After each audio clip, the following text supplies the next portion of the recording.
Picture standing in a misty grove of ancient oaks, where the air hums with an energy you can almost touch. Around you, robed figures chant in low, resonant tones, their voices weaving together like threads of a great unseen tapestry. The ground beneath your feet seems to pulse in response, as if the earth itself is listening. This wasn't just ceremony, this was the Druids' sacred science of sound, a practice so profound it was said to bridge the gap between the mortal world and the cosmic forces beyond.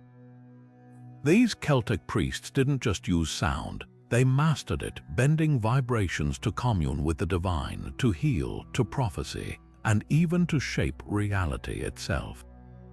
But how did they unlock this hidden power, and what secrets did they know about the universe that we've only begun to rediscover today? The answer lies in the Druids' deep understanding of harmony, not just in music, but in the very fabric of existence. They believed sound was the invisible architecture of the cosmos, a force that could align human consciousness with the rhythms of the stars, the earth, and the unseen realms. Their rituals weren't performances, they were precise acts of tuning, like adjusting the strings of a harp to resonate with something far greater. When they chanted, they weren't just singing, they were channeling. The standing stones they revered weren't mere monuments, they were sonic conduits designed to amplify and focus vibrations in ways modern science is only now starting to decode. This is the journey we're about to take together, into the heart of the Druids' sonic mysteries. We'll explore how their sacred hymns could alter states of mind, how their stone circles acted as ancient frequency chambers, and how their practices reveal a lost wisdom about the power of sound to connect us with forces beyond our senses. By the end, you'll never hear the world the same way again, because what the Druids knew wasn't magic. It was a science of vibration, one that whispers its secrets to those willing to listen. So let's step into the grove and begin. To the ancient Celts, Druids were far more than priests, they were the living bridge between worlds. These revered figures held a place in society unlike any other, serving as healers, judges, astronomers, and keepers of an oral tradition so sacred it was never written down. Their authority didn't come from kings or armies, but from something deeper, an intimate connection with the unseen forces that shaped their world. While warriors fought with swords, Druids wielded something far more subtle and perhaps more powerful, the hidden energy of sound. Imagine a time when every rustling leaf, every birdsong, every ripple in a stream carried meaning. The Druids listened to these natural harmonies like scholars reading a sacred text. They understood that sound wasn't just noise, it was the language of the cosmos itself. When they stood between two quarreling tribes, they didn't just mediate, they chanted, using specific tones to dissolve anger and restore balance. When they sought guidance, they didn't simply pray, they hummed, letting vibrations carry their questions into the depths of the otherworld. Their power lay in this precise manipulation of frequencies, a skill honed through years of training that could take decades to master. Their rituals were acts of precision, not spectacle. A single Druid's chant at sunrise could mark the turning of seasons, their voice rising and falling in perfect sync with celestial cycles. They knew which sacred groves amplified sound in ways that induced visions, which standing stones resonated at frequencies that opened portals to the divine. Even their famous golden sickles, used to harvest mistletoe, were more than tools. When struck, they rang with tones believed to purify the air and summon benevolent spirits. But their greatest mastery was in the unseen. Legends speak of Druids who could silence storms with a whispered incantation or summon winds by singing to the skies. Some accounts describe battles where their chants rolled across fields like thunder, shaking the resolve of enemies before a single sword was drawn. Whether these stories are literal or symbolic, one truth remains: these were people who understood sound as a tangible force, as real to them as fire or flowing water. They didn't just believe in its power, they lived by it, shaping their entire world through vibrations we're only beginning to measure with modern instruments. What made their knowledge even more extraordinary was how they shared it. Druidic teachings were passed mouth to ear in secret groves, their wisdom encoded in songs and poems designed to lodge in memory. The cadence of their verses wasn't just artistic, it was mathematical, crafted to imprint knowledge on the mind through rhythm and repetition. A student wouldn't just learn about healing herbs, they'd sing their properties in melodies that aligned with the plant's own vibrational signatures, creating a harmony between healer, remedy, and ailment. This wasn't mysticism, it was applied science. When a druid tuned their harp to the pitch of a flowing stream, they weren't making music, they were conducting an experiment in resonance. When they echoed the cry of a specific bird during rituals, they weren't mimicking, they were communicating. Their entire worldview revolved around a single, profound realization: that everything in existence vibrates, and whoever learns to speak that universal language gains the keys to creation itself. For the ancient Celts, the universe wasn't silent, it sang.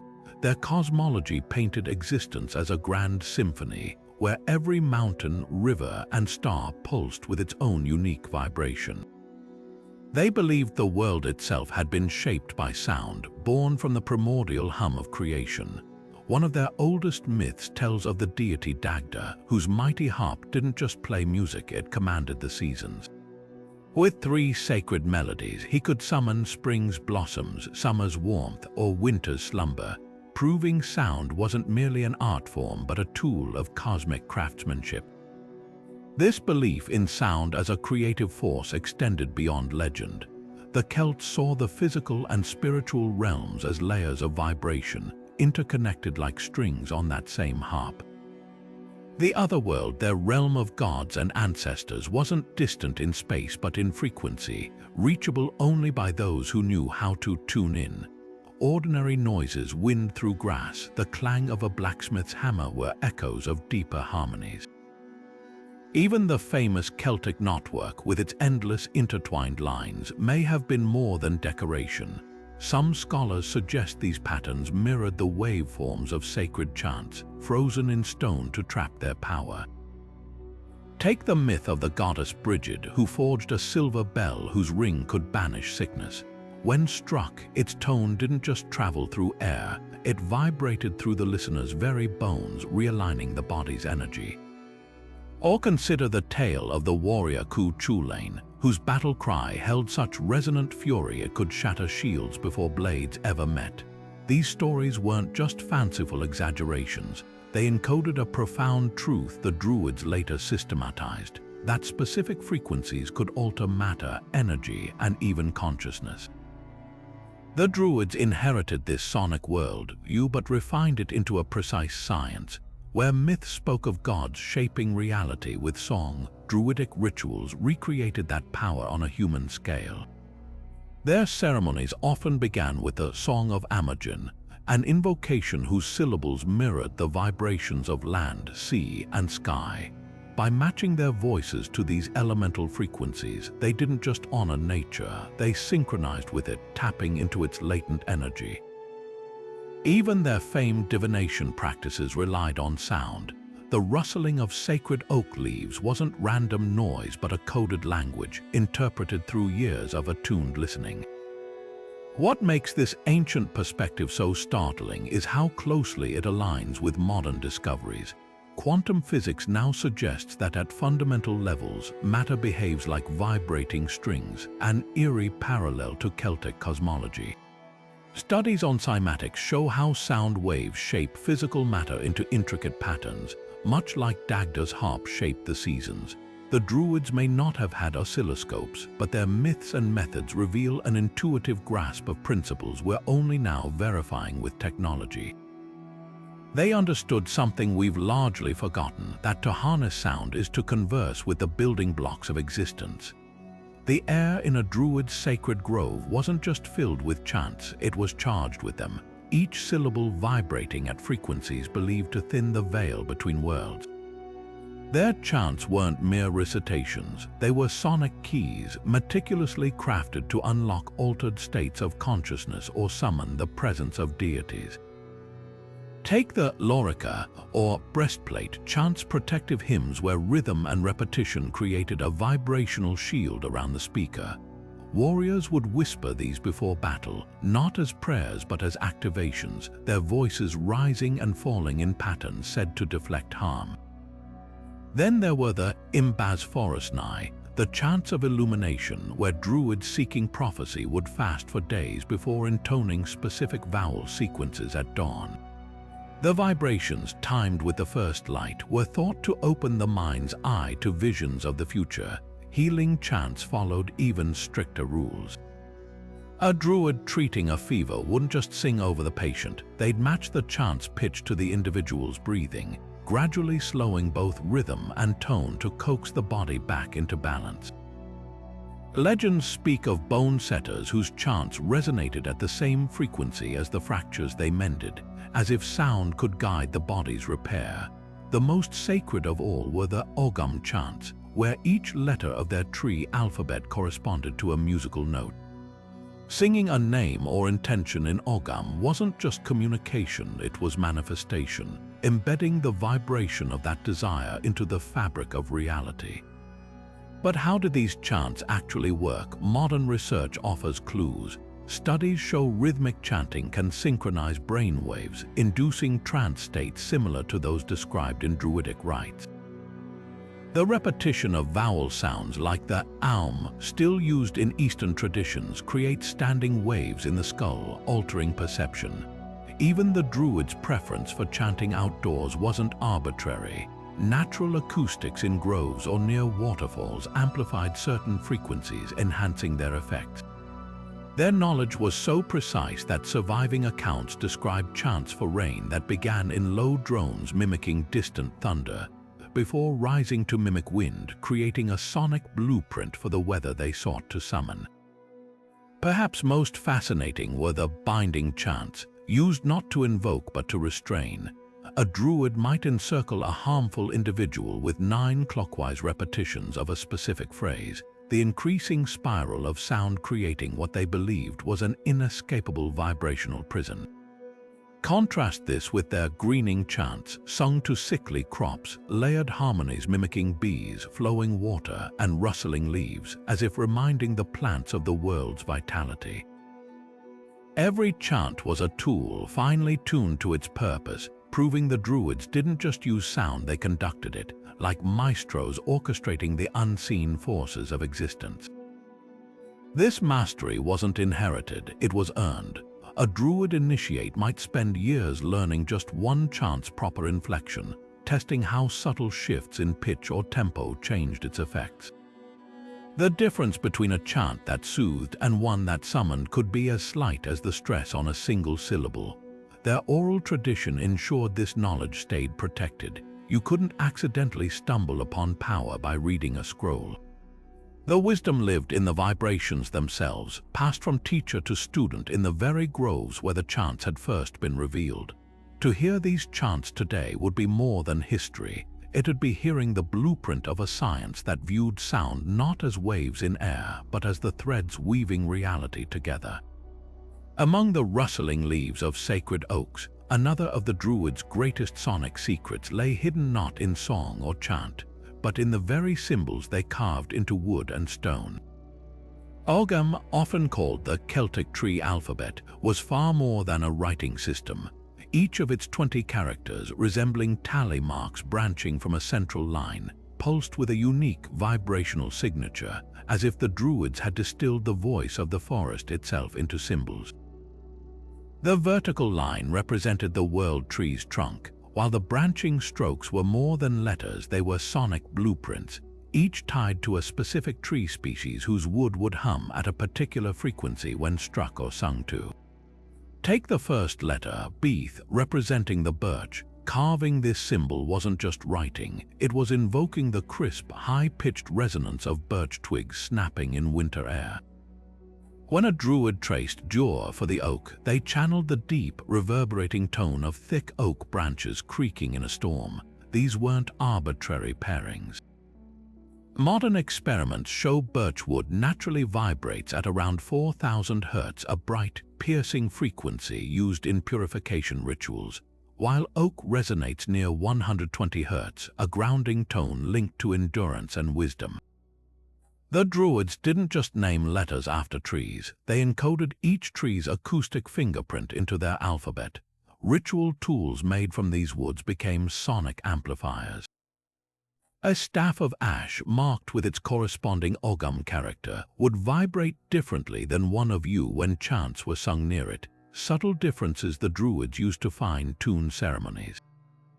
There are accounts of Ogham rods placed in streams so the flowing water's vibrations would sing through the carved symbols, sending messages downstream. But the most extraordinary application was in prophecy. A seer might toss a handful of Ogham-inscribed sticks onto a drumhead, interpreting not just their positions but the tones they produced upon landing.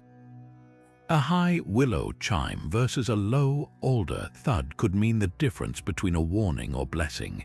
The alphabet's very structure reveals its sonic purpose. Unlike linear scripts, Ogham reads bottom to top, mimicking how sound rises from the earth. Its 4 groups of 5 letters correspond to the Celtic sacred directions. Each group hummed at distinct pitches during invocations. Even the act of carving was ritualized. Strokes were cut with bronze blades tuned to specific notes, so the scraping itself became part of the vibration. Surviving Ogham stones still emit faint resonant frequencies when struck, proving these weren't just markers but ancient tuning forks. Their messages meant to be heard as much as read. What modern scholars call Ogham chanting was likely the alphabet's primary use. Each letter's name, Beath, Lewis, Fearn, formed a tonal scale when sung sequentially. A 12th century manuscript describes Druid initiates spending nights in hollow trees, whispering Ogham sequences until the tree itself seemed to whisper back. The most powerful were the forfaiter, 5 extra characters representing sacred compound tones. Singing these was said to produce harmonies no single throat could make. Legend claims certain combinations could shatter glass or summon fog. Perhaps the most haunting evidence lies in Ireland's rural folklore. As recently as the 19th century, Ogham whistlers in the Kerry Mountains used wooden flutes carved with the symbols, playing melodies that locals swore made standing stones vibrate in response. The alphabet outlasted the Druids because its power wasn't in ink or parchment, but in vibration, a language not just of meaning but of measurable physical force. To write in Ogham was to compose a song, to read it aloud was to perform magic. Standing in a stone circle at dawn, a Druid wouldn't just hear the wind, they'd listen to it, deciphering how it sighed between pillars or hummed across carved spirals. These priests didn't choose sacred sites at random. They sought locations where nature itself became an instrument. Certain groves had oaks spaced like the pipes of a colossal flute, their branches filtering breeze into whispers that seemed to speak in tongues. River bends where water cascaded over quartz-rich rocks created natural harmonics, the minerals vibrating to transform babbling streams into choruses. Even the earth played its part. Ridges and valleys acted as amplifiers, bouncing chants back with eerie precision, as if the land were singing in reply. Take the famous rollright stones in England. On still nights, a whisper at one end of the circle travels clearly to the other, an acoustic trick caused by the careful placement of each megalith. But the Druids knew this wasn't mere physics. They believed these stones were listening stones, conductors for messages from the otherworld. Similarly, the mist-wrapped cliffs of Sliab Liag in Ireland produce a phenomenon called the singing air. When winds hit the sea-facing precipice at the right angle, they generate a sustained flute-like tone. Local lore claims Druids timed ceremonies to these natural concerts, letting the land's voice lead their rituals. Caves held particular power. The resonant frequencies inside sites like Scotland's Clootie well-amplified chanting to bone-shaking intensities, an effect modern researchers attribute to the curved walls acting like a giant didgeridoo. The Druids likely used these spaces not just for volume, but for the way low frequencies can induce trance states, something echoed in Tibetan Buddhist practices today. Even humble clearings had purpose. Birch groves with their tightly packed trunks create a muffled hush that magnifies the sound of breath, turning meditative chants into immersive experiences. Waterfalls served as nature's white noise machines. The thunder of cascades at sacred sites like the Falls of Brewer in Scotland drowned out mundane thoughts, allowing participants to focus solely on the ritual's vibrations. But the Druids noticed subtler details too, how morning mist rising from warm pools distorted sound waves, making chants seem to come from everywhere at once. They'd position singers near specific rock faces to exploit the whispering gallery effect, where phrases uttered softly could be heard hundreds of feet away. The most intriguing acoustics existed underground. Fogous, mysterious stone tunnels in Cornwall produce a bizarre, double voice phenomenon where a single tone splits into harmonies, as if the earth itself is harmonizing.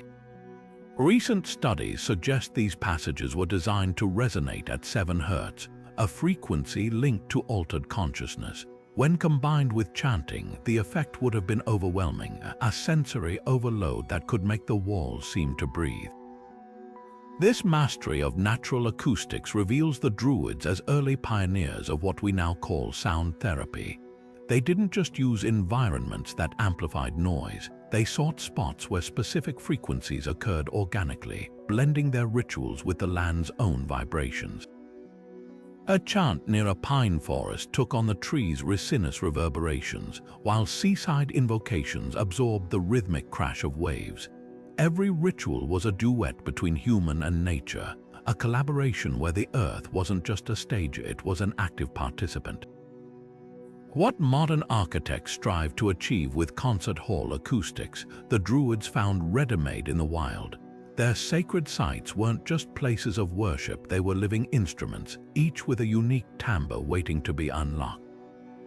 To stand in these spaces today is to hear echoes of an ancient science that understood sound not as something to control, but to commune with. Among the oak groves, no instrument held more power than the harp. Its strings weren't just plucked, they were awakened. Unlike the harps of courts or taverns, a Druidic bard's instrument was a living entity, its wooden frame carved from trees struck by lightning, its gut strings tuned to frequencies mirroring the 7 sacred planets. When played, it didn't merely produce music, it became a conduit channeling harmonies believed to originate from the stars themselves. The bards weren't entertainers, they were sonic alchemists wielding melodies that could mend broken bones or wither crops with the same fingers. Legends speak of Dagda's harp, which floated above the battlefield, playing itself to rally warriors or lull enemies into enchanted sleep. But the true magic lay in the lesser-known triple harps, 3 rows of strings representing the Celtic realms of land, sea, and sky. A bard would weave melodies across these layers, creating chords no human ear should hear. One chronicle describes a duel between rival bards where the victor's harp summoned a gust so precise it extinguished only his opponent's torch. Another tells of a bard who stopped a plague by playing a single note for 3 days, its vibration purging the village of miasma. The harp's healing power came from its ability to mimic the body's own frequencies. A bard treating a wounded warrior would pluck strings matching the patient's heartbeat, then gradually slow the tempo to ease pain. For childbirth, midwife bards strummed cascading arpeggios mirroring contractions, their rhythms guiding the mother's breathing.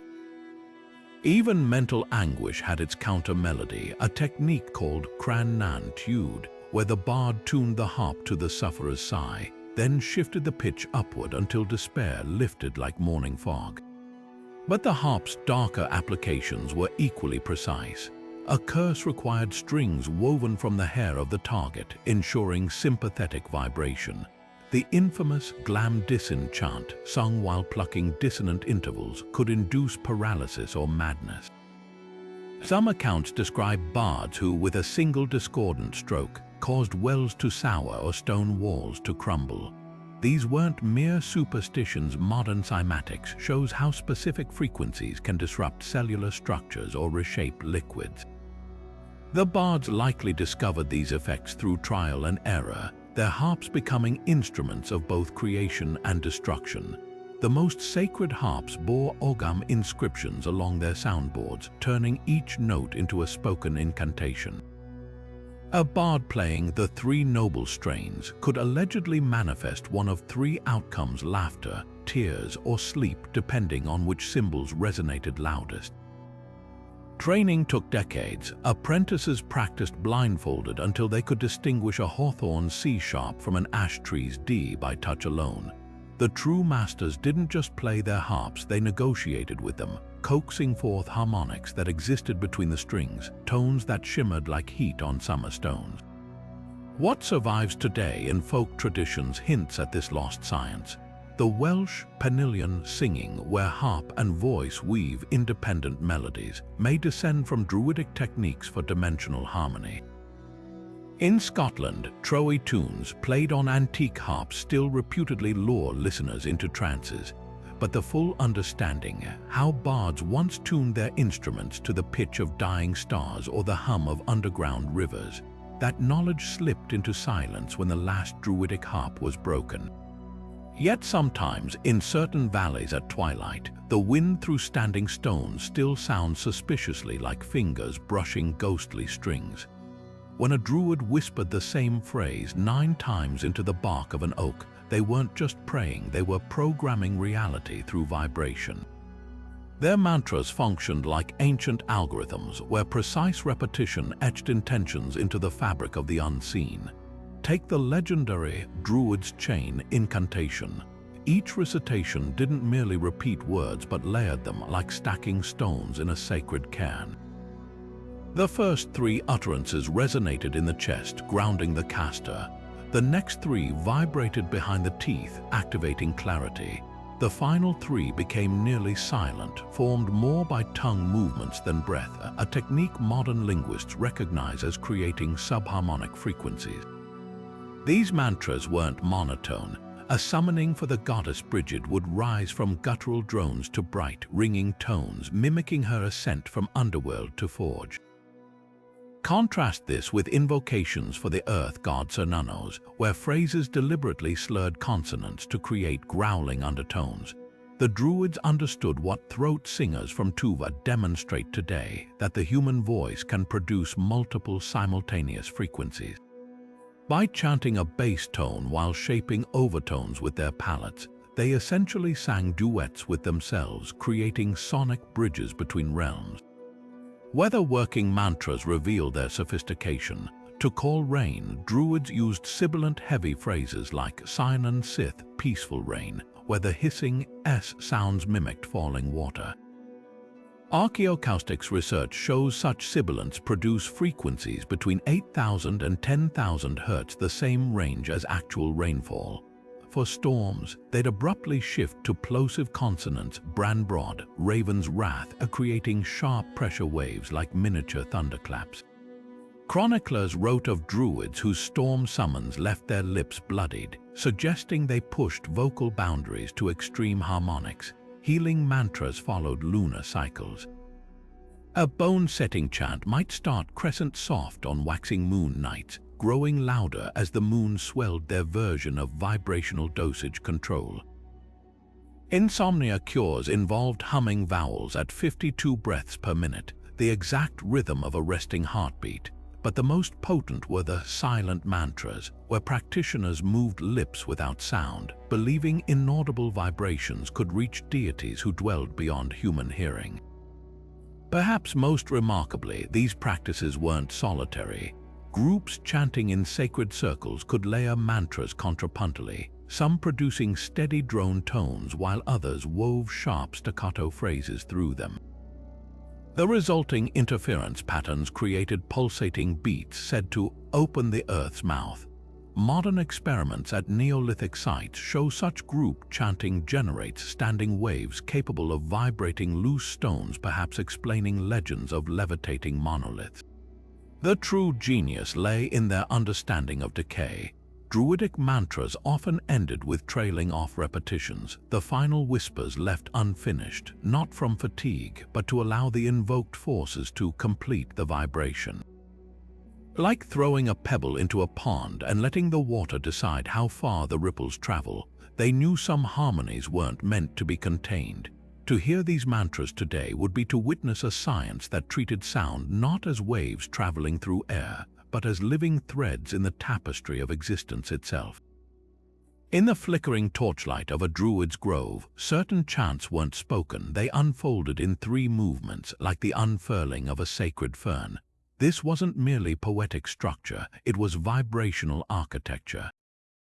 The Celts saw the number 3 woven into existence itself, land, sea, and sky, past, present, and future, the triple spiral of birth, death, and rebirth.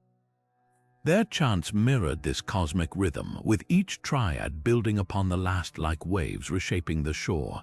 The most potent of these was the Tribhais Emhor, or Great Threefold Chant. Its first utterance grounded in the belly, vibrating at the frequency of roots penetrating earth. The second iteration rose to the chest, resonating with the pulse of tides and seasons.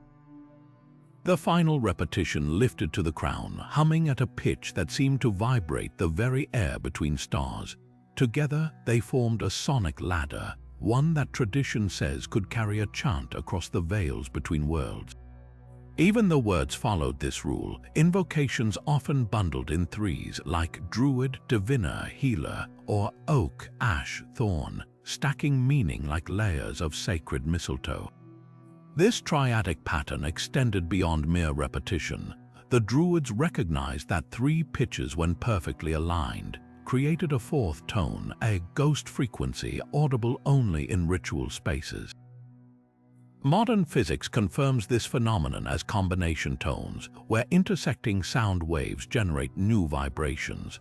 The Druids harnessed this acoustic magic in ceremonies, using 3 chanters to produce an unearthly 4th voice believed to be the answer of the gods. Their cosmology, too, was built in 3s.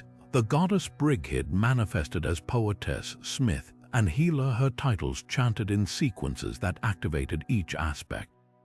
Sacred sites clustered in trios like the 3 hills of Tara, where chants bouncing between them were said to weave protective spells. Even time divided thrice. The 3 ages chant marking dawn, noon, and twilight wasn't just tracking hours, it synchronized human breath with the day's own vibrational shifts. What made this structure so powerful was its inherent balance. 2 tones create tension, a 3rd resolves it. The Druids applied this principle to everything from healing spells, where triple chants realigned body, mind, and spirit, to weather workings where 3 rising pitches could stack atmospheric pressure. A surviving Breton hymn describes storm singers standing in triangular formation, their interlocking chants generating low-frequency pulses that preceded actual thunder.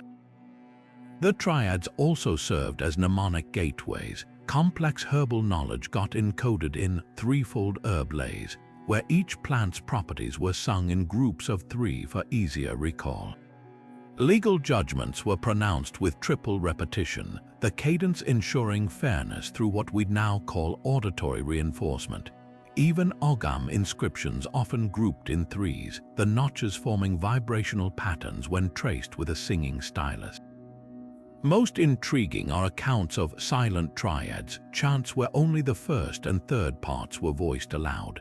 The missing middle utterance was felt rather than heard, a technique modern sound healers recognize as allowing the listener's brain to fill the gap, creating personalized harmonics.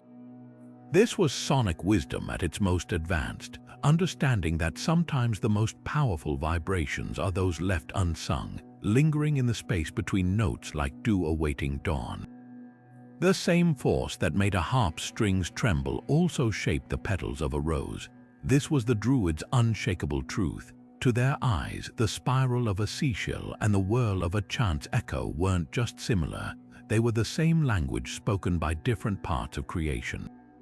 Modern science now calls this the Fibonacci sequence, but the Druids knew it as the breath of Danu, the mother goddess whose voice spun the world into being.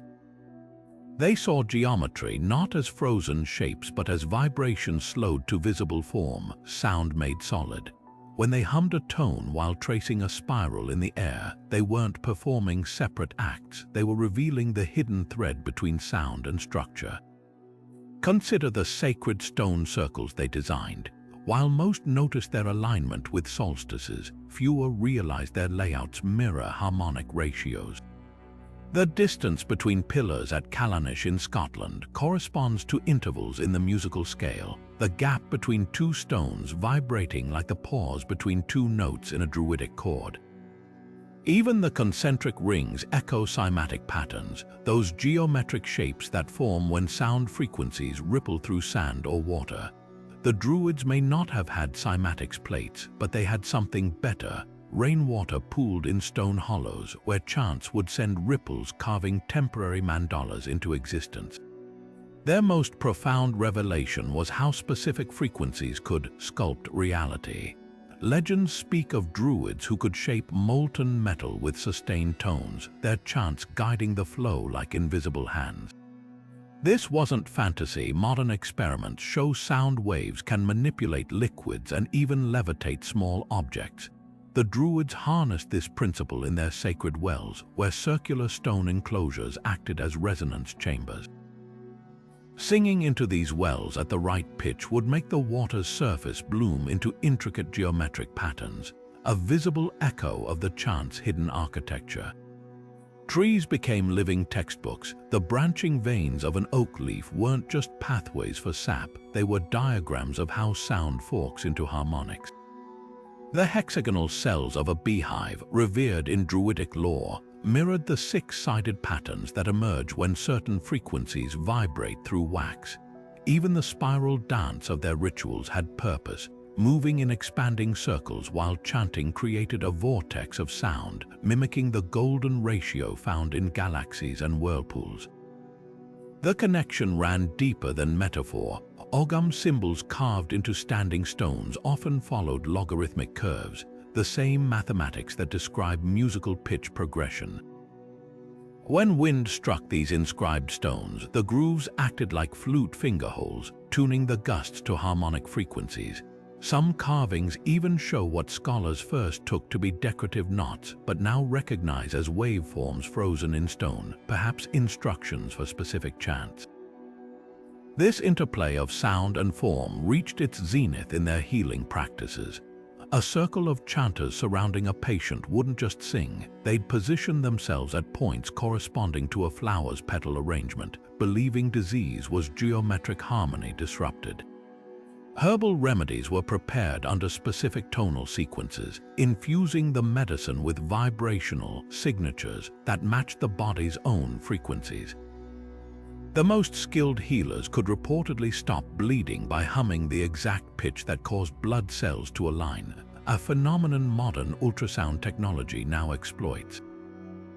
What the Druids intuited, quantum physics now suggests that at foundational levels, matter dances to the tune of vibration. Their sacred geometry wasn't decoration. It was the visible echo of a world sung into being, where every curve, every angle, every spiral was a note in the cosmos' endless song. To walk through a forest with this awareness is to hear the trees humming their geometric truths, and to understand as they did, that sound doesn't just fill the world. It builds it. A druid pressing their ear against the rough bark of an ancient oak wasn't merely resting, they were tuning into a living antenna, one that hummed with secrets older than stone. The Celts revered trees not as silent sentinels but as vocal members of the natural choir, each species vibrating at frequencies that corresponded to different realms of wisdom. Oaks, with their deep roots and towering crowns, were considered the ultimate intermediaries, their trunks conduits for messages between the underworld and the heavens. When winds stirred the branches, the Druids heard more than rustling leaves. They detected intricate patterns, a language they called the whisper of the roots. On still nights, initiates would wrap their arms around oak trunks, not in embrace but in auscultation, feeling for vibrations traveling up from the earth's molten heart. Those who'd undergone the rigorous 3 nights of listening training could distinguish between the oak's steady basal pulse, a low thrum around 20 Hz, matching seismic activity, and the sharper, erratic tremors that signaled approaching storms or distant battles. Some oaks, particularly those struck by lightning, were prized for their singing scars. When tapped with a bronze rod, these fissures emitted pure tones believed to reveal future events. The most sacred ritual was the colloquy of the grove, where a circle of druids would each press a hand to a different tree, creating a living circuit. As they chanted, the tree's vibrations would synchronize, a phenomenon modern botanists call coupled oscillation, until the entire grove resonated like a giant wooden lyre. Accounts describe participants receiving visions as the unified hum reached a critical pitch, their bodies vibrating in harmony with the forest's own frequency. But the trees didn't just transmit, they also transformed. A druid seeking counsel would whisper a question into a hollow, then wait days or even moons for the answer, not as words, but as shifts in the tree's resonance. An oak that normally vibrated at a steady middle C might suddenly drop to a G when touched, interpreted as a negative omen. Conversely, a surge to high E could signal approval. These weren't imagined changes. Recent studies show trees alter their vibrational signatures in response to environmental stress, drought, or even microbial attacks. The Druids were likely detecting these subtle shifts, interpreting them through a lens of sacred symbology. The famed oracle oaks of Anglesey took this further. These trees, growing atop quartz veins, acted like natural amplifiers, their roots conducting earth vibrations up through the trunk, where the Druids' listening horns, curved bronze tubes, could isolate specific frequencies. One weathered manuscript describes a ritual where 7 priests placed horns against an oak at dawn, each hearing a different note that, when combined, revealed a hidden name of power. What modern science dismisses as folk superstition finds eerie parallels in today's research. German forester Peter Wohleben's work proved trees communicate via root vibrations, while Swiss studies show forests emit ultrasonic pulses during growth spurts. The Druids' practice of bark writing, carving Ogham symbols into living wood, may have exploited this. The tree's healing response to the injury could have altered its resonance in meaningful ways. Even their taboo against cutting oaks except with golden sickles makes acoustic sense. Bronze blades produced cleaner cuts with less vibrational trauma to the remaining trunk. To stand in a surviving Druidic grove today is to witness an abandoned laboratory of arboreal acoustics. The way certain oaks lean slightly westward catches prevailing winds like a violin soundbox, while clustered beeches create overlapping reverberations. These weren't random arrangements but carefully orchestrated soundscapes, where every leaf's rustle and root's tremor contributed to a symphony of guidance. The trees never stopped speaking, we simply forgot how to listen. When the first strike of the high drum echoed through the sacred grove, it wasn't just a beat, it was a doorway. Druidic drums, stretched with the skins of ritualistically honored deer, weren't mere instruments but living entities pulsing at frequencies designed to synchronize with human brainwaves. Archaeologists have uncovered drum fragments in bogs tuned to 4.5 Hz, a frequency modern neuroscientists recognize as the threshold between waking consciousness and trance. This precision wasn't accidental. Each drum's circumference matched the diameter of a full moon, its depth proportional to the average human skull, a resonance chamber mirroring the very head it sought to open. The power lay in the patterning. Unlike the erratic rhythms of battle drums, Druidic sequences followed strict mathematical progressions. A common rite involved 9 priests striking in rotating succession, creating an overlapping rhythm that mimicked the fractal branching of sacred mistletoe. Listeners described the effect as the heartbeat of the world slowing down, their own pulses sinking to the accelerating tempo until time itself seemed to bend. Surviving accounts speak of participants who, under the drum's spell, perceived hours as minutes or witnessed the distant past unfolding before them, effects consistent with theta wave entrainment studied in modern labs. Comparisons to Siberian shamanic drumming reveal startling parallels. Both traditions used reindeer hide for its unique acoustic properties, and both tuned drums to the individual practitioner's resting heart rate. But the Druids took this further. Their three worlds drumming technique involved three layers of rhythm representing the underworld: deep, sporadic beats, middle world steady pulse, and upper world rapid staccato taps. When played simultaneously by skilled drummers, these layers created interference patterns that induced out-of-body experiences. A 12th century Welsh text describes novices floating above their own bodies during initiation rites, able to recount precise details of ceremonies they physically couldn't have witnessed. The drums also served as sonic maps. Certain carvings on recovered drum frames match constellations visible during lunar eclipses, suggesting they doubled as astronomical calculators. Striking specific points while facing particular directions may have allowed Druids to predict celestial events through harmonic feedback, a practice echoed in Mongolian shamanism, where drum vibrations are believed to call down spiritual forces. But the Celts added a unique twist. Their drumheads were often painted with Ogham symbols that, when struck at the right angle, would produce tonal equivalents of those letters. A drum tuned to the dur oak vibration might open portals to wisdom, while one resonating at sail willow frequencies facilitated grief rituals. Modern experiments at reconstructed stone circles prove these drums could achieve effects beyond mere superstition. When played at certain megalithic sites, the stones act as passive amplifiers, creating standing waves that vibrate the ground. Participants report sensations ranging from euphoria to temporary paralysis, identical to descriptions in Roman accounts of Druidic rites. Forensic audio analysis of a preserved drumhead from the Orkney Isles revealed it could produce infrasound below 20 Hz, frequencies known to induce dread or awe. This wasn't just rhythm, it was bioacoustic engineering, a technology of consciousness crafted from stretched hide and disciplined hands. What separates the Druids from other shamanic traditions was their systematization. Where Amazonian Ayahuasqueros or Norse vulvas used drums primarily for spirit journeys, Celtic priests developed graduated techniques: beginner rhythms for calming minds, intermediate patterns for divination, and master sequences reportedly capable of halting rainfall midstorm. Their drumming schools lasted 19 years, one full cycle of the Celtic Great Year, ensuring adepts could play through every possible lunar and solar alignment.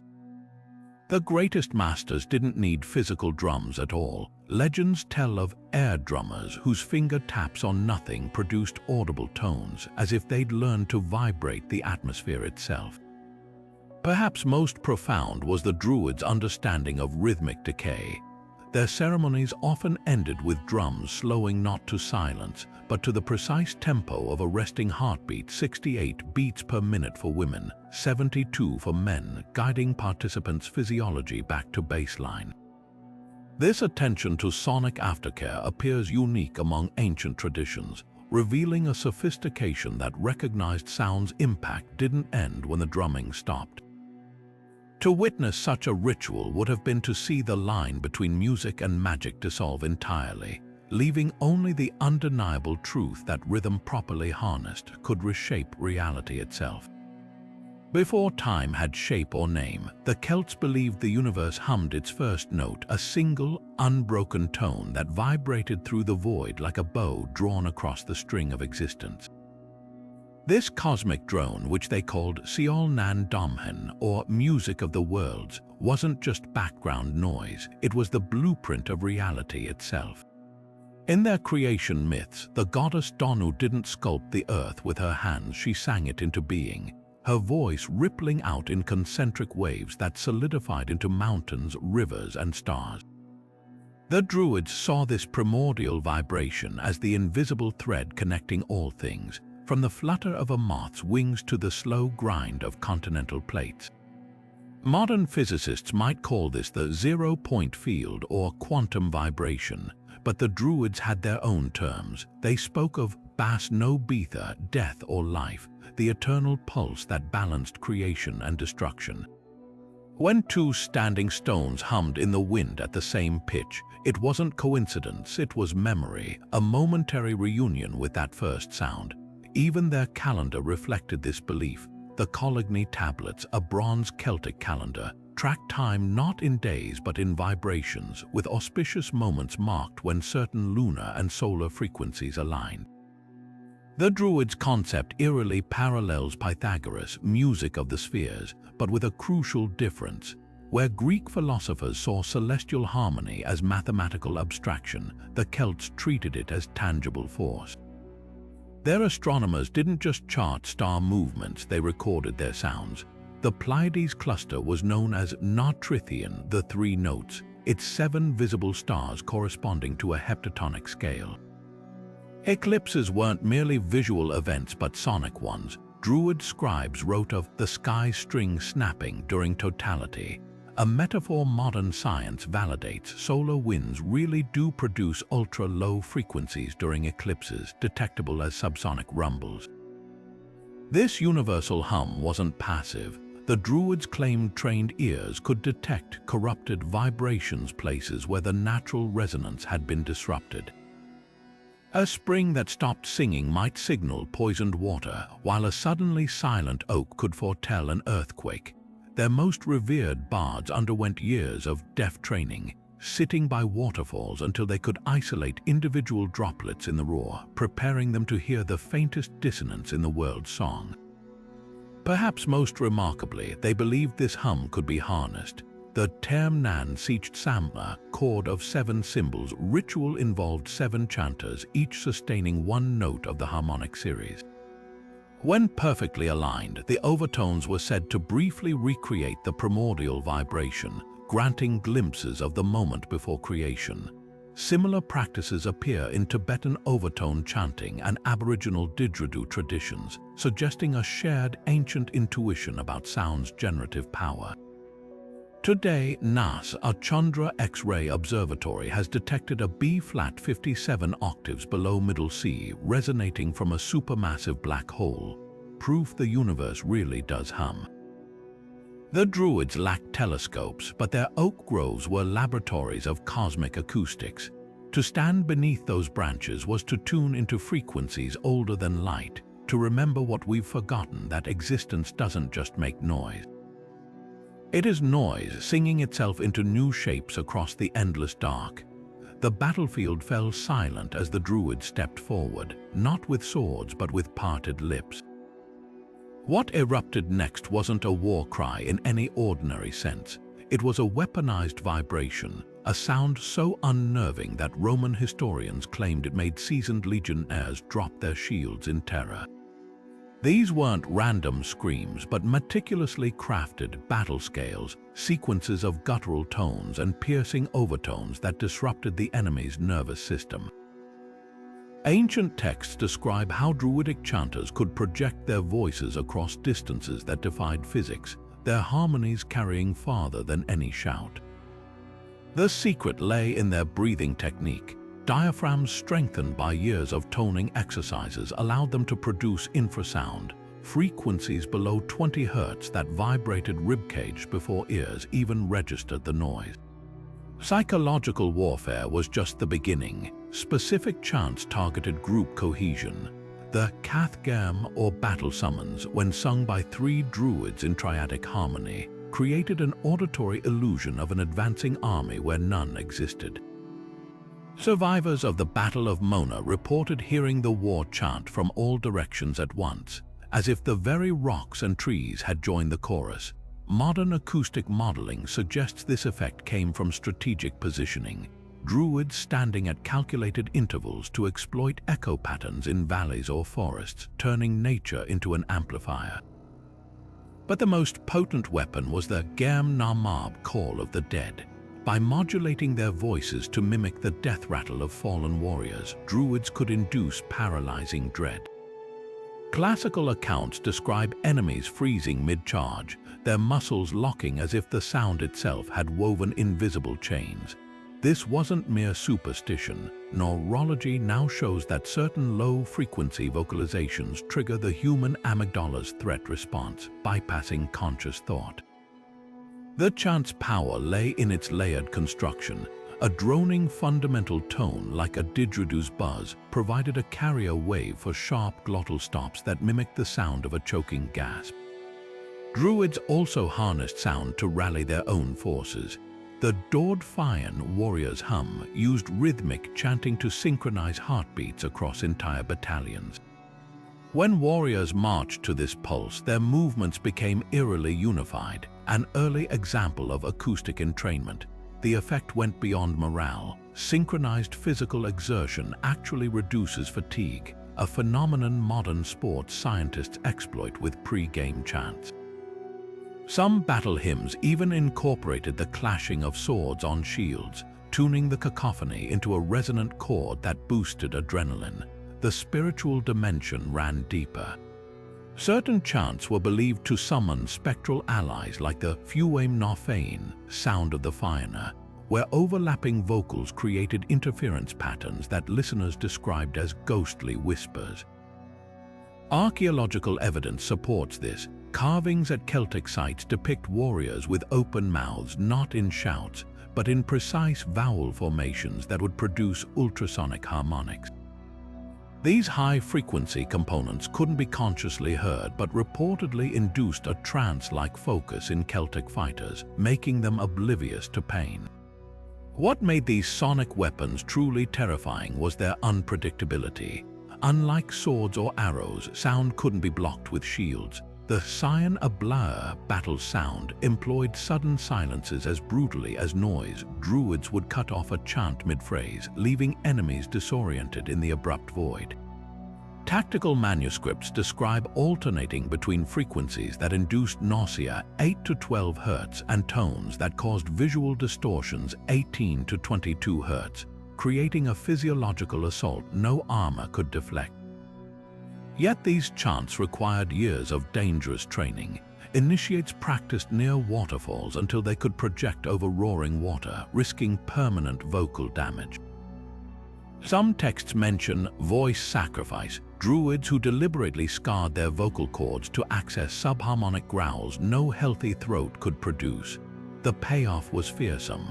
A well-trained battle chanter could reportedly disable 100 men with 3 sustained notes, their vibrations tuned to the resonant frequency of the human sternum. The Romans eventually countered with their own noise metal horns and organized drum beats, but never matched the Druids' mastery. What they dismissed as barbarian howling was actually a sophisticated fusion of acoustics, psychology, and spiritual belief.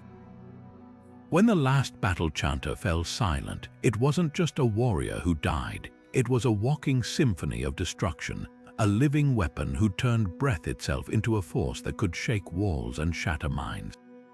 Beneath the rolling green hills of Britain and Ireland, invisible threads of energy pulse through the earth paths the Druids called the veins of Danu.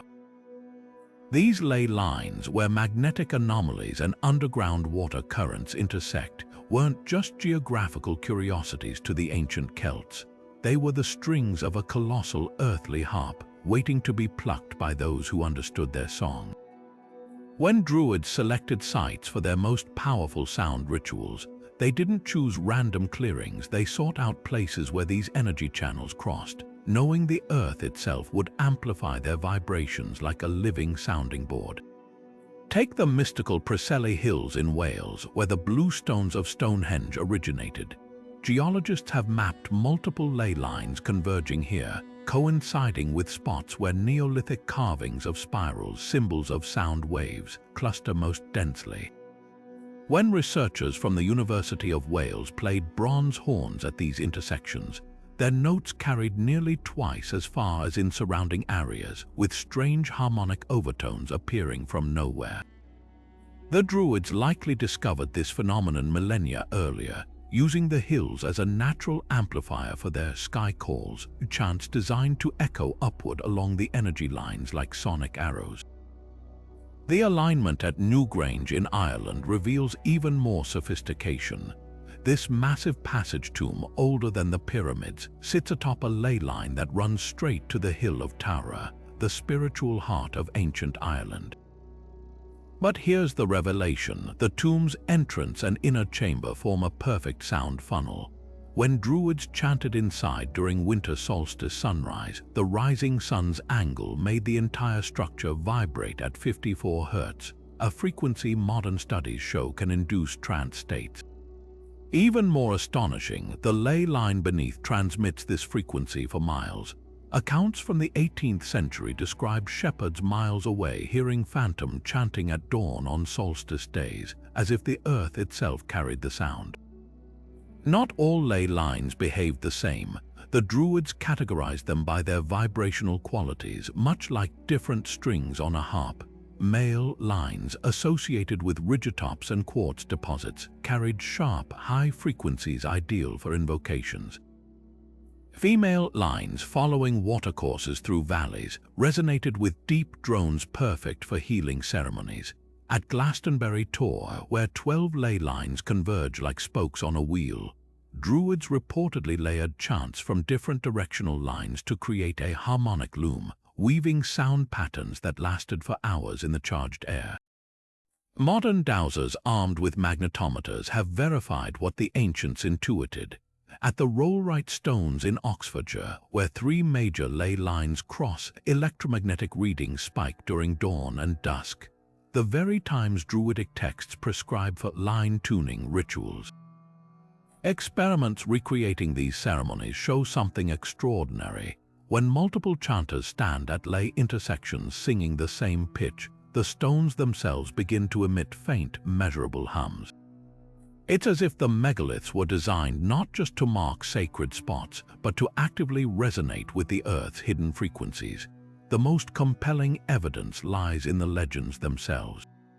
The Welsh tale of the singing stones of Mainigwr describes megaliths that would sound specific notes when struck at certain times of year, but only if the striker stood on a ley line.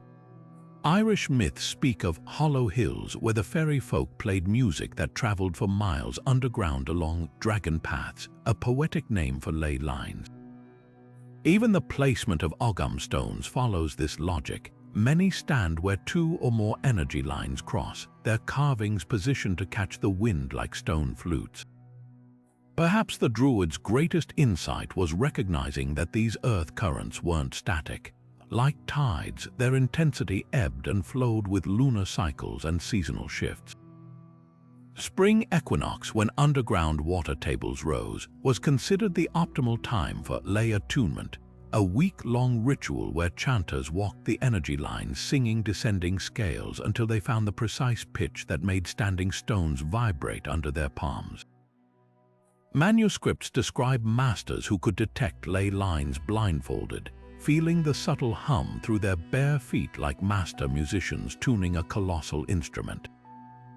What modern science dismisses as folklore may hold startling truth. German researchers recently discovered that certain European ley lines follow paths of geophysical resonance where infrasound naturally occurs. The Druids didn't have seismographs, but their bodies, trained through decades of sonic discipline, became living receivers for these earthly vibrations. When they sang into the wind at sacred sites, they weren't just making music. They were conversing with the planet itself. Their voices carried along ancient pathways we're only beginning to map. Standing atop these humming meridians today, one can almost hear the echo of a wisdom that new sound wasn't something you created. It was something you joined, a conversation already in progress since the world began. Moonlight didn't just illuminate the Druids' rituals, it tuned them. Under the silver glow of a full moon, sacred groves transformed into resonant chambers where sound took on otherworldly qualities. The Celts didn't merely track lunar phases, they listened to them, recognizing how the moon's gravitational pull altered atmospheric density, subtly shifting the pitch of their chants. A ceremony conducted during the waxing moon required different vocal techniques than one under a waning crescent, each phase believed to thin the veil between worlds in distinct ways. The Sion-Gilach or moon song tradition held that certain tones could only be fully realized when sung beneath specific lunar light, their vibrations bending as if refracted through celestial water. New moon nights were reserved for the deepest sonic work, the Dorcha or dark hum. Without moonlight to scatter their voices, druids would gather in cave mouths or beside still ponds, producing overtone chants that hovered just above silence. These ultra-low frequencies, amplified by the Earth's nocturnal stillness, reportedly induced shared visions among participants. Manuscripts describe how a single druid humming at 16 Hz, a frequency matching the moon's orbital resonance, could make standing stones emit faint answering tones, a phenomenon modern physicists attribute to piezoelectric effects in quartz-rich megaliths. The first quarter moon called for sharp, staccato rhythms. This was the time for a Gam Nagloin call of the glass, where vocalists aimed their chants at obsidian mirrors or polished bronze discs angled to catch the moonlight. The reflected beams would appear to vibrate in sync with the sound, creating a feedback loop between earth and sky. Surviving accounts speak of these rituals producing moon strings, visible beams of silver light that seem to stretch upward like vibrating cords, an effect possibly caused by atmospheric ionization from sustained vocal harmonics. Full moon ceremonies reached staggering complexity. At sites like the Noth Passage tomb, where lunar alignments precisely illuminate inner chambers, druids would position chanters at 3 key points, one outside singing descending scales, another halfway down the passage modulating vowel sounds, and a third in the central chamber producing drone tones. The resulting interference patterns created moon echoes, delayed reverberations that seemed to answer each chant from multiple directions simultaneously. Participants described these echoes as carrying messages, their timing varying with the moon's altitude, faster when the moon was high, drawn out when it hung near the horizon. The waning moon demanded a different approach. As lunar light diminished, so too did the ritual's sonic intensity. The Siol Na H Isha, music of age, involved gradual decrescendos where groups would start at full volume and diminish to whispers over hours, mirroring the moon's retreat. This wasn't mere symbolism. Bioacoustic research shows such progressive quieting synchronizes with the human parasympathetic nervous system, inducing states of deep receptivity. The Druids used this phase for receiving prophecy, the body's lowering vibrations acting as an antenna for otherworldly impressions. Lunar eclipses represented the ultimate sonic event. The Klagin Nagilach moon skull ritual required 9 chanters spaced at equal intervals around a stone circle, each sustaining one note of a dissonant scale. As the eclipse reached totality, they would shift to harmonic resolution, their voices climbing in pitch to counterbalance the darkening moon. Welsh folklore claims these ceremonies could delay or hasten the eclipse's progression, an eerie parallel to modern findings that low-frequency sound waves can temporarily ionize upper atmospheric layers. What makes these lunar sound practices so remarkable is their precision. The Coligny calendar, a bronze Celtic timekeeping device, marks not just moon phases but optimal hours for specific tones. A crescent moon's thin light demanded high, piercing vowels. The gibbous phase favored rounded, resonant syllables. Druidic apprentices trained for years to master moon tongue, a technique of shaping words against the palate to exploit lunar phase-specific acoustics.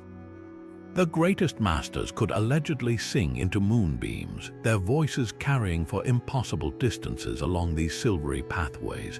Modern experiments at reconstructed sites confirm some of these effects.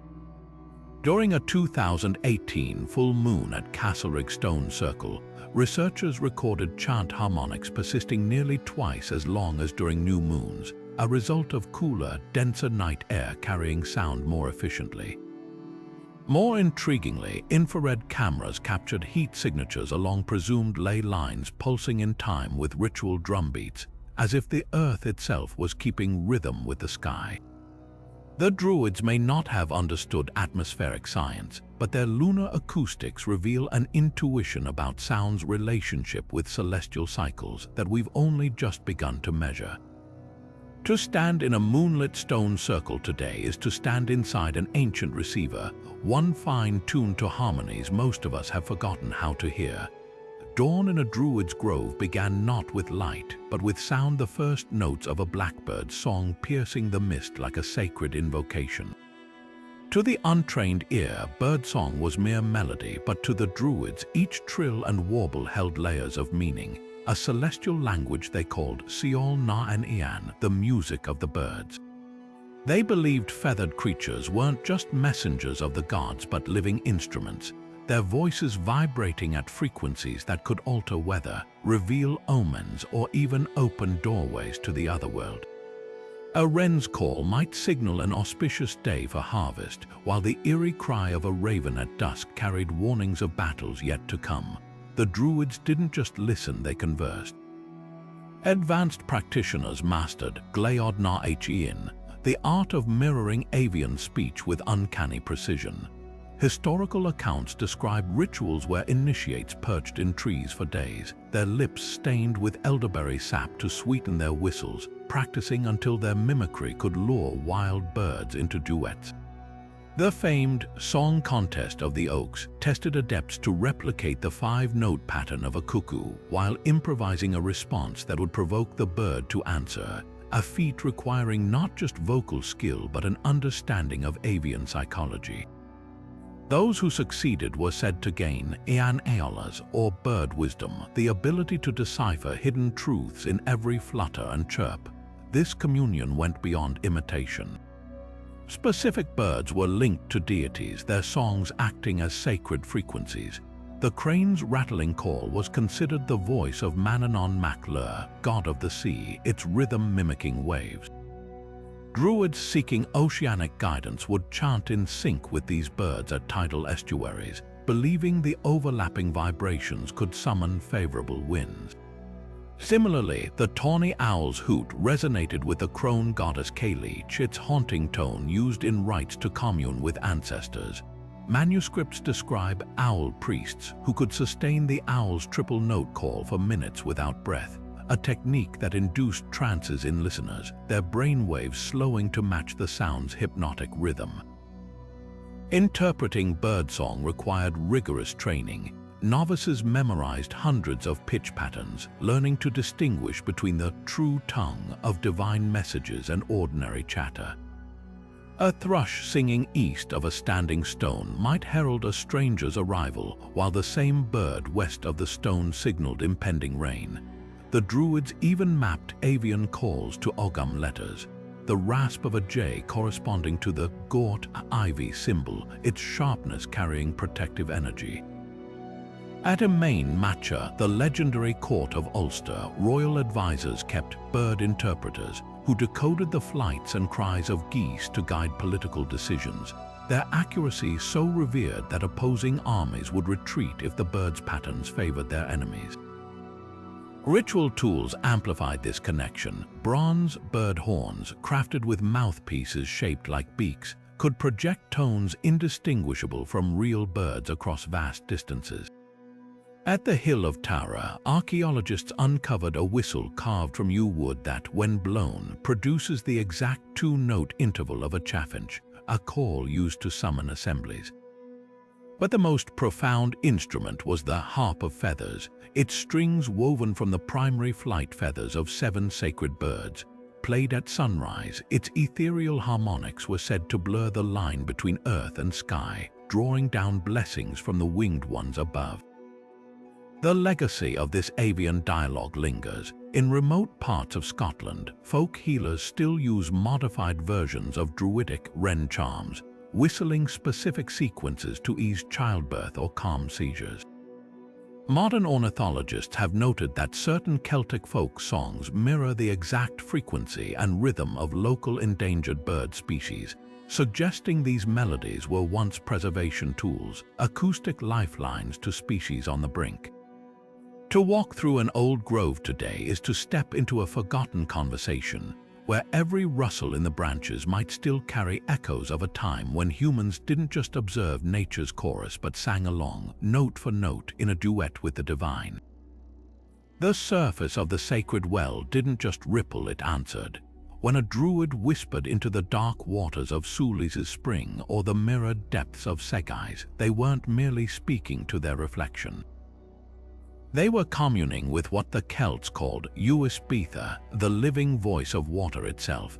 These weren't passive pools but liquid instruments, their bubbling currents tuned to frequencies that could cleanse curses, reveal futures, or amplify prayers into the other world.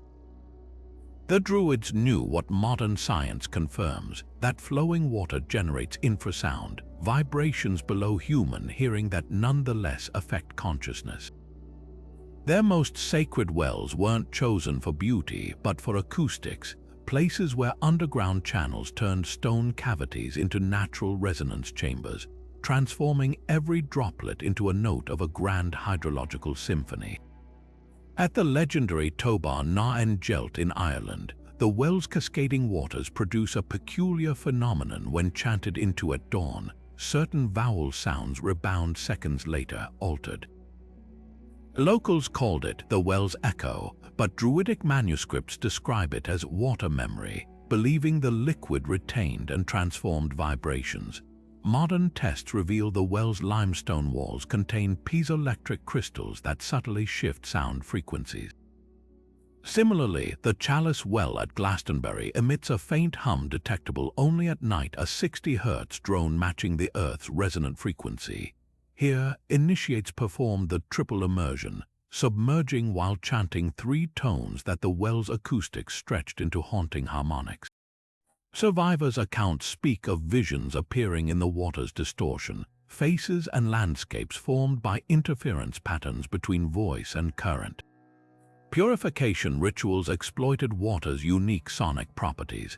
Unlike silent baptism, Druidic cleansing involved tonal washing, singing specific scales while cupping water in bronze bowls tuned to different pitches.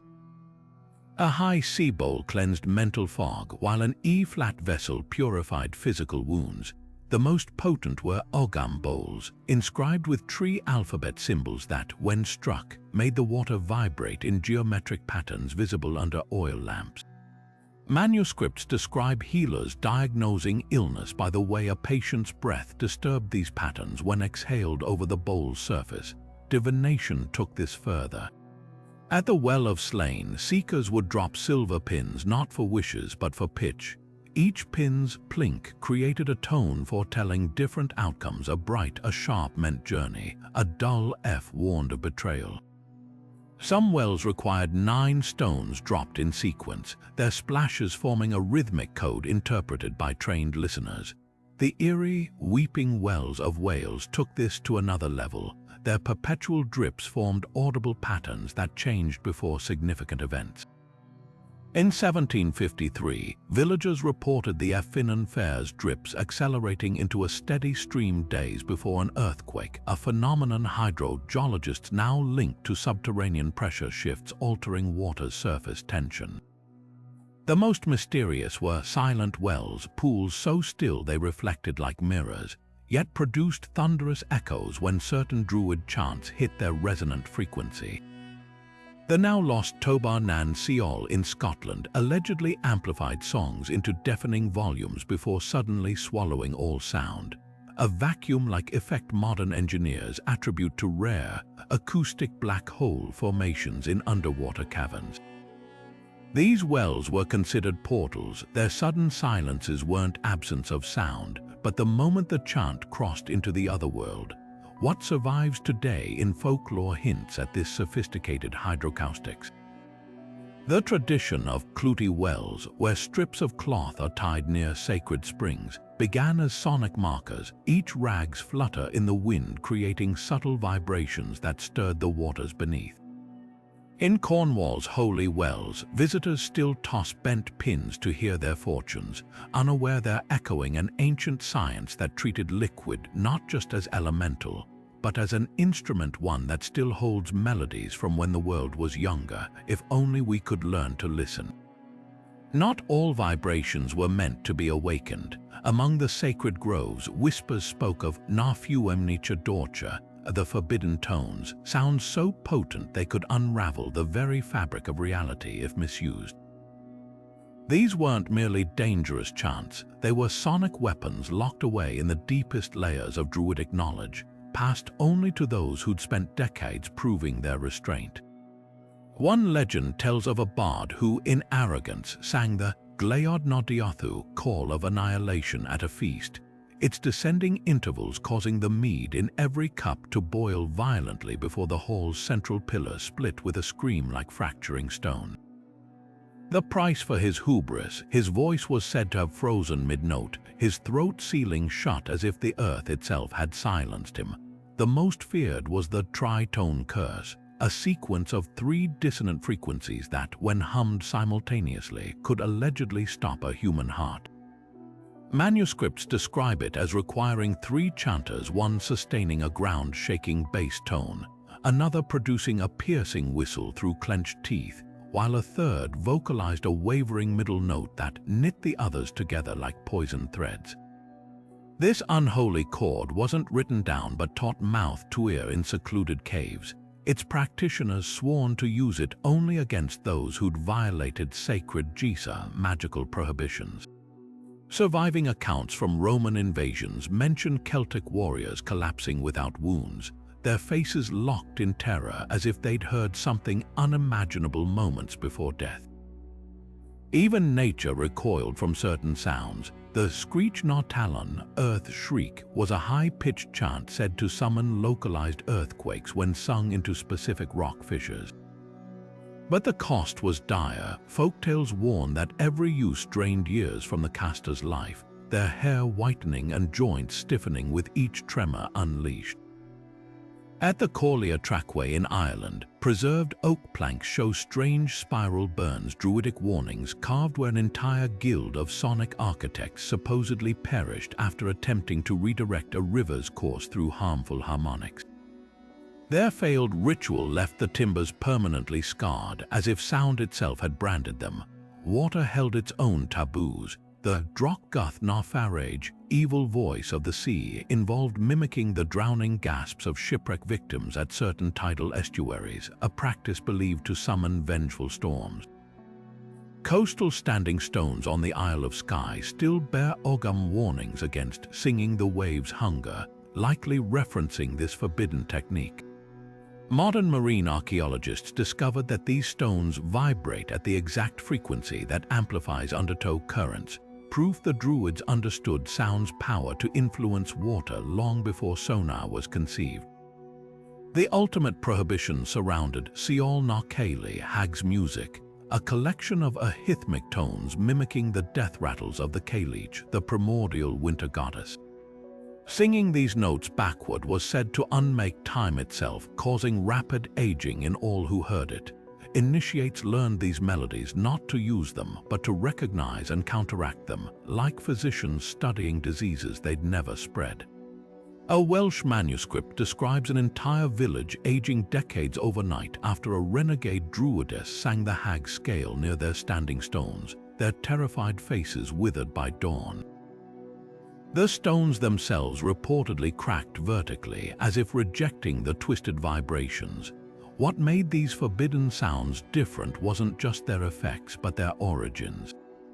Unlike sacred chants channeled from divine sources, these tones were said to be borrowed from the chaotic edges of creation, where the fabric between worlds grew thin and frayed. To wield them was to risk becoming a conduit for forces that never should have crossed over.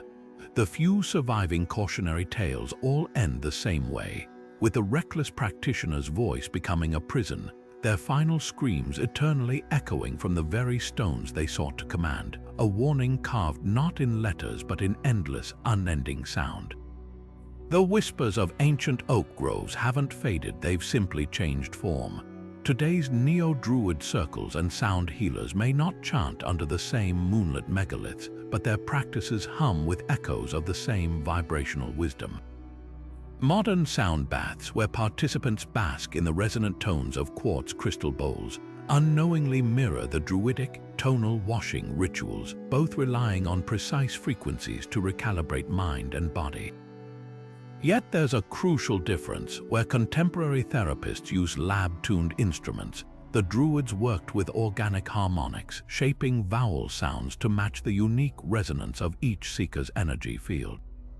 This personalization lies at the heart of revived traditions like the British College of Bardic Arts, where students now learn to tune their voices to individual trees, just as their ancestors once did. The resurgence of overtone chanting reveals even deeper parallels. Practitioners like the Avalonian choir use multiphonic singing techniques nearly identical to the three worlds drumming of Celtic seers, creating layered harmonics that induce altered states. Scientific studies on these groups show brainwave patterns shifting into the dominant states, the same trance condition described in medieval accounts of Druidic prophecy rites. But unlike historical records that speak of specific tones for summoning storms or healing wounds, modern adaptations often focus on generalized energy cleansing, a shift reflecting our disconnect from nature's nuanced frequencies. Archaeoacoustic research is bridging this gap. At Cornwall's Boscawen Stone Circle, engineers recently demonstrated how the monoliths vibrate at 110 Hz, the exact frequency shown in fMRI studies to stimulate the brain's frontal lobe, enhancing creativity and problem-solving. Nearby, neo-druid groups now incorporate this stone tone into meditation sessions, consciously reviving what their ancestors likely discovered through intuition. Similarly, the rediscovery of Ogham harmonics, where carved letters are sung rather than spoken, has birthed new therapeutic modalities. Sound healer Fintan Osileg's work with Ogham scales shows promise in treating PTSD, patients reporting profound release when certain tree-letter frequencies dissolve traumatic memory patterns. Yet controversy lingers around authenticity. Purists argue that playing Himalayan singing bowls during solstice ceremonies at Stonehenge ignores the Celts' own bronze ritual instruments, like the recently recreated Tara horn, whose brassy blasts match descriptions of battle summons in the Tain Bo Cuelnge. Others counter that innovation honors the Druidic spirit. Their practices always evolved, blending new discoveries with ancient truths. The heated debate mirrors tensions in the historical record. Even Roman chroniclers noted regional variations among Celtic priests, some favoring throat singing while others perfected intricate harp techniques. What's undeniable is the science validating these ancient intuitions. Stanford's work on infrasound and emotion parallels Druidic storm chant descriptions, both revealing how low frequencies trigger primal awe. Ultrasound medical applications eerily reflect legends of bone setters humming fractures closed. Perhaps most striking is quantum biology's discovery that cellular structures vibrate at measurable frequencies, a literal echo of the Druidic belief that healing meant restoring the body's song.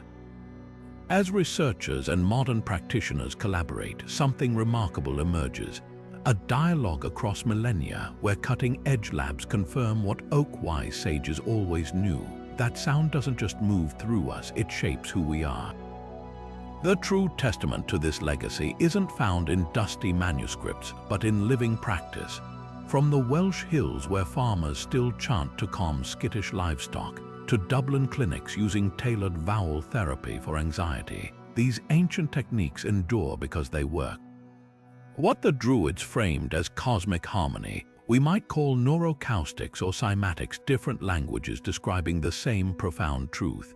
To stand in a modern stone circle during a sound ceremony is to stand at the crossroads of eras where the past's resonant wisdom meets the present's hungry seeking, both vibrating to the same eternal frequency. The old ways weren't lost, they were only waiting for our ears to remember how to listen. Modern science is finally catching up to what the Druids knew instinctively, that sacred spaces weren't just built for the eyes but for the ears. Archaeoacoustics, the study of how ancient structures interact with sound, has uncovered startling evidence at Celtic sites that blurs the line between myth and physics. Take Newgrange, Ireland's massive Neolithic passage tomb. For centuries, locals spoke of its singing stones, a phenomenon dismissed as folklore until researchers from the University of Salford set up microphones inside its cruciform chamber. What they found was astonishing. When chanting at 110 Hz, the exact frequency used in Druid vocal training, the entire structure transforms into a giant resonating chamber, with sound waves bouncing off the intricately carved walls to create a sustained echo lasting nearly 12 seconds. This matches ancient texts describing voices from the stones during initiation rites. Even more compelling are the findings at Scotland's Callanish stones. Using laser vibrometry, archaeologists discovered that certain monoliths vibrate at infrasonic frequencies when wind speeds reach precise thresholds. These low rumbles, though inaudible to human ears, produce measurable effects on brain activity, inducing the same trance states described in accounts of Druidic vision quests. The stones aren't randomly placed, they form a natural Helmholtz resonator, a structure that amplifies specific tones just like the body of a lute. Local legends of the stones that whisper at midsummer now make chilling sense during summer solstice. Prevailing winds hit the formation at an angle that generates a 17 Hz hum, a frequency known to trigger feelings of awe and supernatural presence. But the real game changer came from experiments at England's Wayland Smithy. Researchers from the University of London recreated Bronze Age bull roarer instruments, oval slabs of oak tied to ropes that whir when swung. When played inside this long barrow at dawn, the sound waves reflected off the ceiling stones to create standing wave patterns visible in candle smoke. Druidic texts describe exactly this technique for making the air dance, using the swirling patterns to predict weather shifts. Modern audio analysis shows these low-frequency vibrations also temporarily alter the chamber's humidity, explaining why participants reported sudden mists appearing during rituals. Perhaps most eerily, LiDAR scans at Portugal's Almenda's Cromlech revealed something invisible to the naked eye, concentric rings of buried stones radiating outward like sound waves. When archaeologists mapped these against acoustical models, they formed perfect interference patterns mirroring the fractal designs found in Celtic knotwork. It's as if the Druids encoded sound diagrams into the very landscape. This discovery aligns with a long-dismissed passage in a medieval Welsh manuscript that spoke of singing to the earth's bones to reveal hidden geometries. What emerges from these studies is undeniable. The ancients weren't just making music in these spaces, they were engineering consciousness itself. The precise angles of passage tombs that amplified chanting voices, the strategic placement of stones that hum with the wind, the carefully calculated reverberation times that synchronize brainwaves, these weren't accidents. They represent a sophisticated understanding of psychoacoustics millennia before the term existed. When modern sound therapists use precisely tuned forks to alleviate anxiety, or when concert halls employ algorithms to perfect their acoustics, they're walking paths first laid by oathed feet in sacred groves. The stones still remember the songs, we're just relearning how to hear them. In a dimly lit Dublin studio, musician Fionnuala O'Dea presses her ear against the weathered surface of a 2,000-year-old bronze horn, her fingers trembling as she strikes a tuning fork against its rim. The note that shivers through the metal isn't just sound, it's a whisper from the past, one that scholars have spent decades trying to coax back to life. Across the world, a quiet revolution is unfolding as historians, linguists, and experimental archaeologists collaborate to reconstruct the lost soundscapes of the Druids. Their tools range from spectral analysis of ancient instruments to AI modeling of oral traditions, all in pursuit of melodies that haven't been heard since the Romans crushed the last sacred groves. The challenges are staggering. With no written musical notation surviving from Celtic antiquity, researchers must piece together clues from unlikely sources. A breakthrough came when linguists realized that certain Ogham inscriptions followed poetic meters that mirrored rhythmic patterns in surviving Breton folk songs. By cross-referencing these with descriptions in medieval Irish texts like the Book of Leinster, teams at University College Cork reconstructed the Amhron na Cruthn, a grain blessing chant whose droning minor thirds match the resonant frequency of Neolithic grinding stones. When performed inside reconstructed roundhouses, the vibrations cause hearth embers to pulse in sync, a phenomenon ancient observers likely interpreted as divine approval. Instrument makers face even thornier puzzles. The famous Loughnashade trumpet, dredged from an Irish bog in the 18th century, initially baffled modern craftsmen. Its bizarre design, a 2-meter-long bronze tube with a flattened bell, produced no melodic tones when played conventionally. But when experimental archaeologist Simon O'Farrell studied the wear patterns inside its mouthpiece, he made a radical realization: it wasn't meant to be blown like a trumpet at all. By humming specific overtones while air passed through the tube, he unlocked eerie harmonic textures matching descriptions of Druid thunder voices in Roman accounts. The instrument wasn't for melody, it was for summoning the acoustic illusion of approaching storms. Perhaps the most ambitious effort unfolds in the Welsh mountains, where a team from Bangor University combines cutting-edge technology with painstaking fieldwork. Using laser scans of vocal tract dimensions from Iron Age skulls, they've modeled the probable vocal ranges of Druidic chanters, their shocking finding. The average Druid likely possessed a vocal register nearly 2 octaves lower than modern humans, possibly due to dietary factors and rigorous breath training. When paired with acoustic maps of stone circles, these reconstructed voices produce bass notes that make standing stones vibrate visibly, explaining legends of singing megaliths. Yet for all these triumphs, gaps remain. The famed 3 lost chords of Tara, said to induce prophetic trances, continue to elude researchers. A tantalizing clue emerged when a 13th century herbal was found to contain marginalia describing a chant that made the hazelnuts dance upon the water. Physicists realized this could refer to Faraday waves, a phenomenon where specific frequencies create standing wave patterns in liquid. Experimental recreations using period-appropriate bronze bowls succeeded in making floating hazelnuts form geometric shapes, but the exact vocal technique to achieve this remains controversial. What's emerging from this work is far more than historical curiosity. Contemporary sound therapists report remarkable results applying reconstructed Druidic toning techniques for trauma recovery, their low-frequency vibrations triggering the vagus nerve's relaxation response. Meanwhile, architects are studying stone circle acoustics to design concert halls with unprecedented resonance. Each rediscovered chant bridges millennia, proving that the Druids' understanding of sound's power to heal, to commune, to transform wasn't mere superstition, but a sophisticated science we're only beginning to reclaim.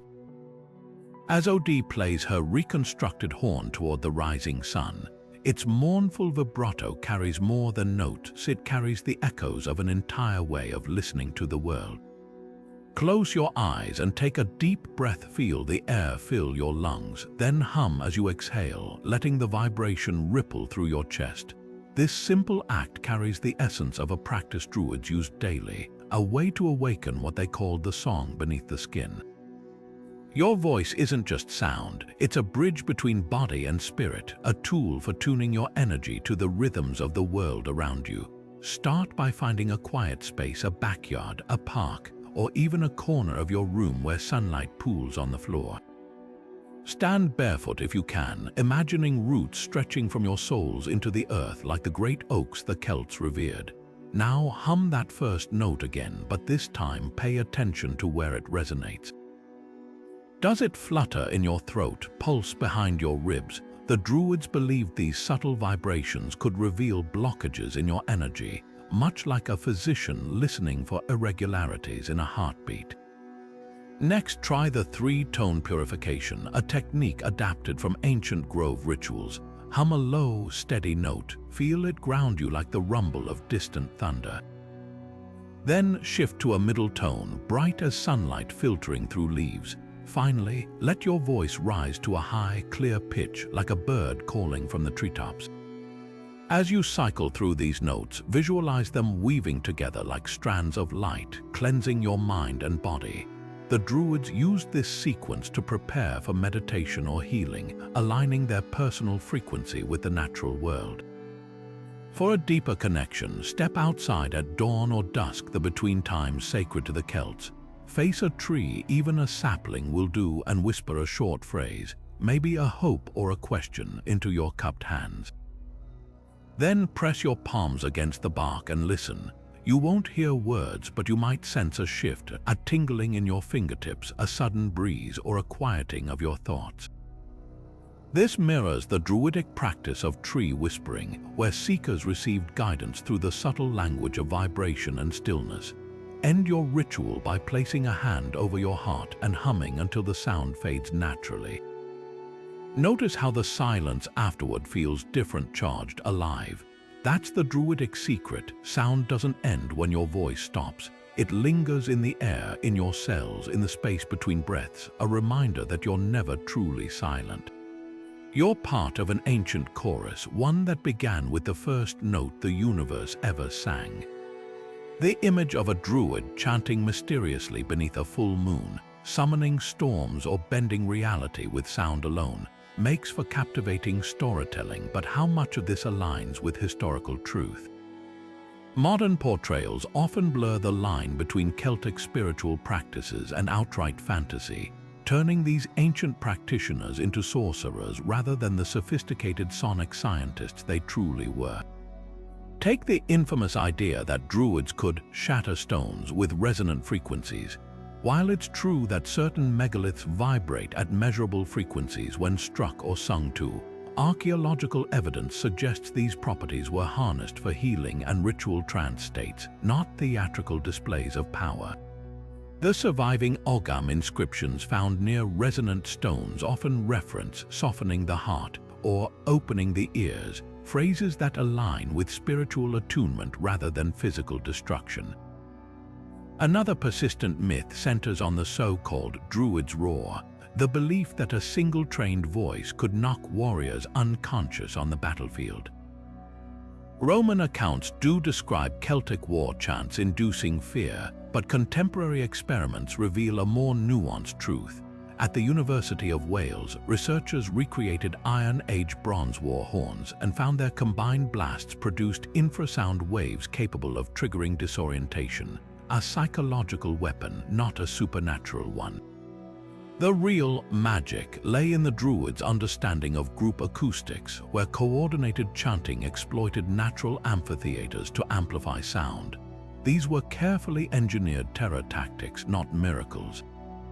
Then there's the romanticized notion that all Druidic music was harmonious and peaceful. While chants for healing or divination favored balanced intervals, excavations at Scottish hill forts uncovered instruments designed explicitly for dissonance. A set of deer bone whistles from the Isle of Skye, when played together, produced jarring minor seconds, a musical clash historically used to ward off evil spirits. This mirrors findings at Gaulish ritual sites where intentionally unpleasant tones were employed in purification rites. The Druids weren't just celestial harpists, they were masters of sound's full spectrum, from soothing to abrasive. Perhaps the most exaggerated claim is that Druids could commune with animals through song. While avian mimicry was indeed part of their training, as seen in the Song Contest of the Oaks tradition, the goal wasn't Disney-esque conversations. Echoacoustic studies of Celtic habitats show their bird calls served practical purposes, predicting weather shifts by mimicking species sensitive to pressure changes or luring game during hunts. The legendary harp that calmed wolves likely refers to targeted frequency ranges that pacified predator brains, a phenomenon now studied in veterinary acoustics. The final misconception, that this knowledge vanished with the Roman conquest, Recent analysis of medieval Irish monastic psalms reveals embedded Druidic tonal patterns repurposed for Christian liturgy. At Glendalough, a 6th century hymn contains a melodic line identical to a pre-Christian chant for clear vision, preserved note for note despite changing religions. Even the stereotype of the silent, stoic Druid crumbles under scrutiny. Welsh legal texts reference tonal oaths, where vows sung at specific pitches carried greater weight than spoken ones. What emerges from the evidence isn't a cotter of wizards, but a culture that treated sound as both science and sacrament. Their magic was a profound understanding of vibration's tangible effects on the human body, the natural world, and the collective psyche. The truth, as always, proves far more fascinating than the fiction. These weren't mystics conjuring the impossible. They were pioneers who listened deeply to a world humming with sonic potential and learned to speak its language.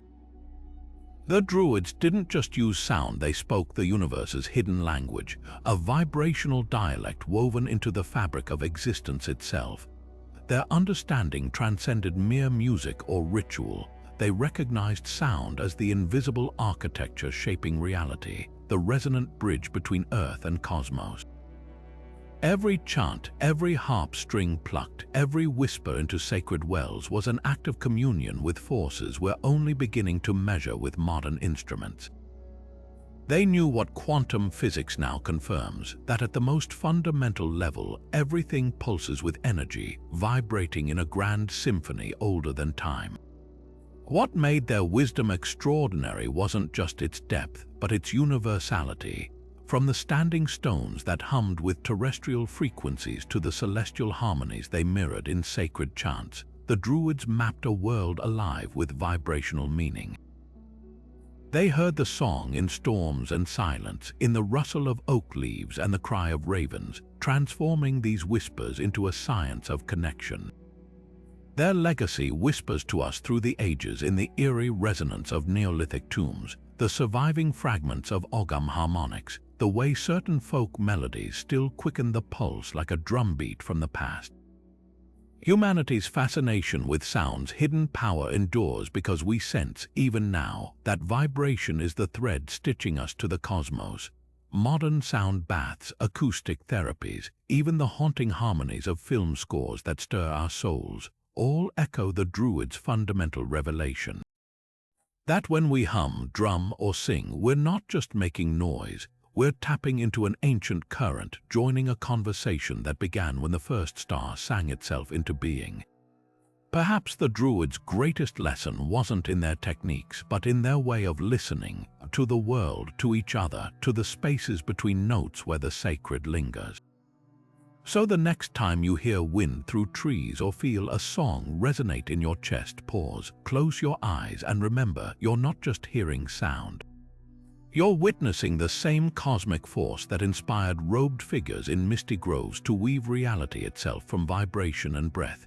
Now we turn to you. Have you ever felt sound's uncanny power? Heard a tone that seemed to alter the air around you, or experienced music that resonated deeper than words? Share your stories below, because the mystery the Druids mastered wasn't meant for temples alone. It lives in every vibration that connects us to this humming, singing, wondrous world.